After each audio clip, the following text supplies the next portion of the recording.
sensory integration is defined as being able to organize all of our senses. You know, we speak of our five senses, of the sense of sight and sound and taste and smell and touch. That's pretty typical that we know those are our five senses.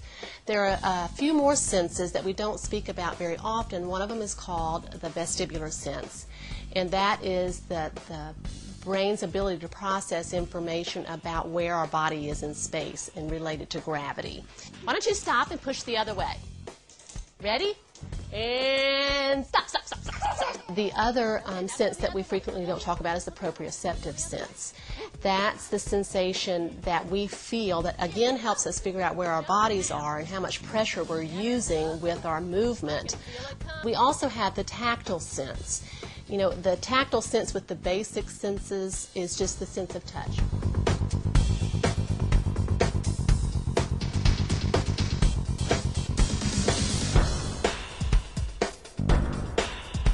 Use your fingers. Your fingers have to be eyes. Your fingers have to be your eyes. No looking. Put your hand in. When you see sensory integration therapy, you do think it's play. You think, oh my goodness, that child is having so much fun. And it's true. They do have a good time if you can get them past that level of fear that some are in. They realize that, hey, this is not so bad and this is fun and I know where my body is now and I can do this without being fearful.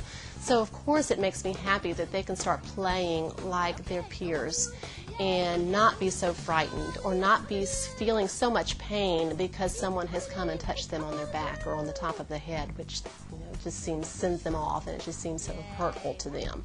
So it certainly is a sense of reward to know that you can help this child function and help this parent function with their child that is so different than their peers.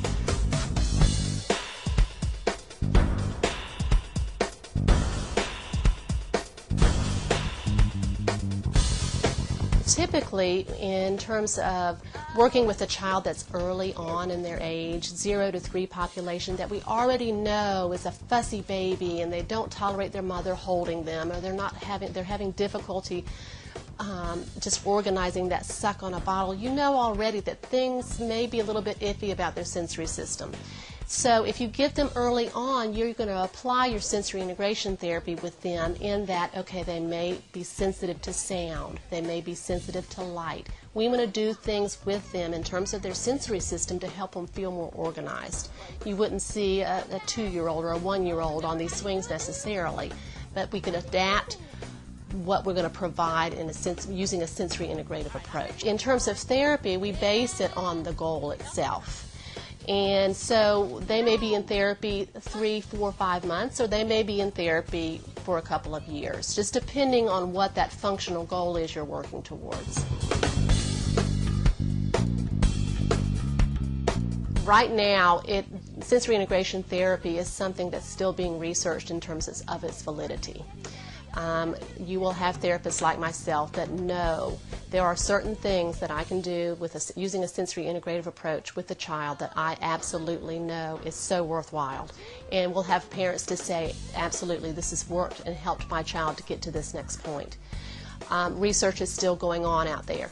Because it's still being researched and questioned about its validity at times, there are some insurance companies that do not recognize sensory processing dysfunction or sensory integrative dysfunction. Oh, wait a minute, don't you get tangled in there like a fish. That would be so hard to get you out. Costs will vary for sensory integration therapy. Just on average, I imagine it would be anywhere from $80 to $150 maybe per session. Where's Will? Where's Will? Is he caught in the fish net?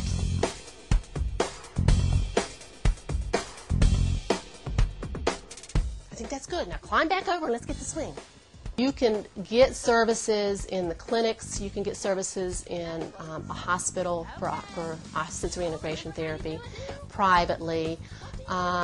What you need to do, though, because it's a specialty, you don't graduate with a degree in sensory integration therapy. It's a specialty for occupational therapists. They have to get further education. And Sensory Integration International has a test that, or several courses that you can go through to be certified to give their evaluation for sensory integration dysfunction. And as a result of that, you become certified to give that test. You'll have therapists that will be interested in doing that, and then you have therapists that really don't, and they'll get bits and pieces of sensory integration therapy and use them in their clinic. So you really, as a parent, you really need to ask, do you use a sensory integration approach in your therapy, and would that help my child?